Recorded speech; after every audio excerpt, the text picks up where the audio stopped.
Saamelaisen ilmastoneuvoston puheenjohtaja Juva Leeme, Klementti Näkkäläjärvi. Miten sinä näet ilmastonmuutoksen vaikutukset saamelaisten elämään, saamelaisten perinteisiin elinkeinoihin? No oikeastaan tätä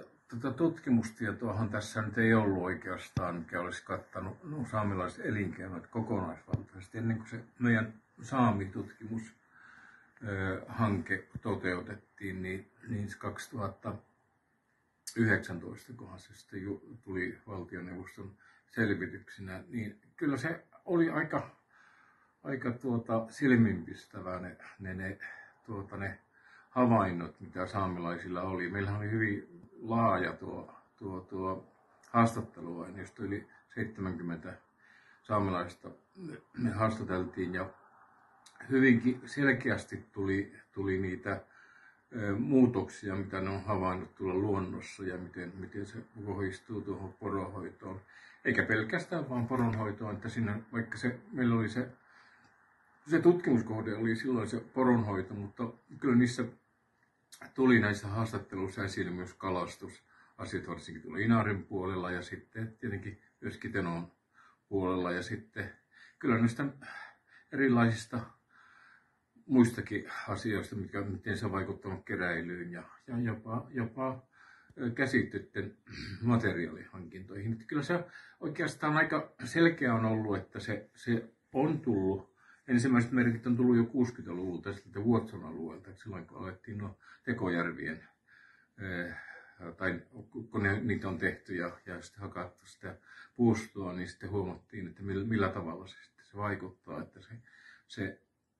se oli semmoinen merkittävä, mutta sitten suurimmat ehkä semmoiset muutokset on siinä 90-luvun puolesta välistä sinne 90-luvun loppuun niin tapahtunut, että se niin poronhoidossa niin hyvin suuri osa näistä paliskunnista,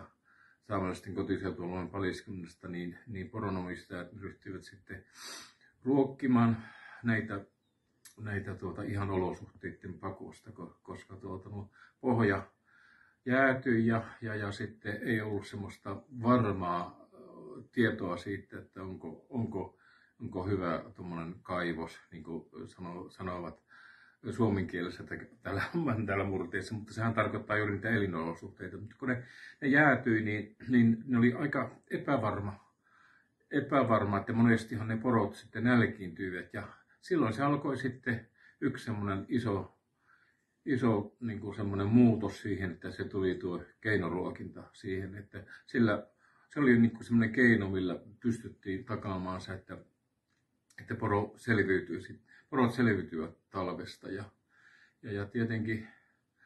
sehän toi monia semmoisia kulttuurisia muutoksia, että poronhoitomallit muuttuivat ja oikeastaan niitä luonnonlaitumilla eläviä noita poronhoitoyhteisöjä ei oikeastaan ole muualla kuin täällä Enontekiöllä tässä minun kotiseutualueella, jossa ei ole vielä ruokittu tähän mennessä. Mutta sitten tietenkin on selvää, että tuonne tulevaisuuteen kun katsoo, niin kyllähän se on selvää, että tutkimuksen on osoittanut, että seuraavan 50 vuoden aikana niin tulee keskilämpötila olemaan 2-3 astetta korkeammalle. Ja sehän tuo kyllä suuria muutoksia tähän alueen luontoon, että siinä on tunturit vihertyvät ja sitten havumetsäkasvillisuus, niin kuin se männyt alkaa kasvaa kerta kaikkiaan tuonne tuntureille ja sitten vieraslajit sitten leviävät ja varmaan jotakin ihan niin kuin kasvit ja sitten myös eläimet, koska ei ole sitä elinkelpoisia alueita, että oikeastaan ne olosuhteet tulevat sitten muistuttamaan hyvinkin paljon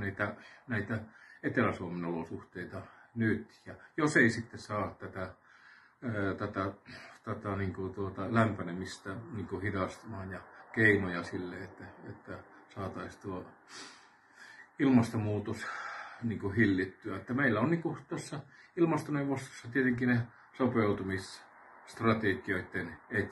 etsintä, että meillä on niin kuin siinä mielessä aika ainutlaatuinen se tilanne ajatellen koko maailmaakin, että meillä on ensimmäistä kertaa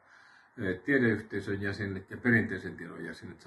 samassa neuvostossa, semmoisessa tiedepaneelissa, jotka miettivät näitä asioita. Että se ei ole pelkästään niin, että se tiedeyhteisö niin kuin määrittää sen, että mitä on tapahtunut ja mitä on tehtävissä, vaan se tulee sitten myös saamelaisten perinteisen tiedon näille haltijoille arvioitavaksi se, että mitä ne toimenpiteet olisivat. Ehkä tämä oli semmoisen lyhkäisyydessä.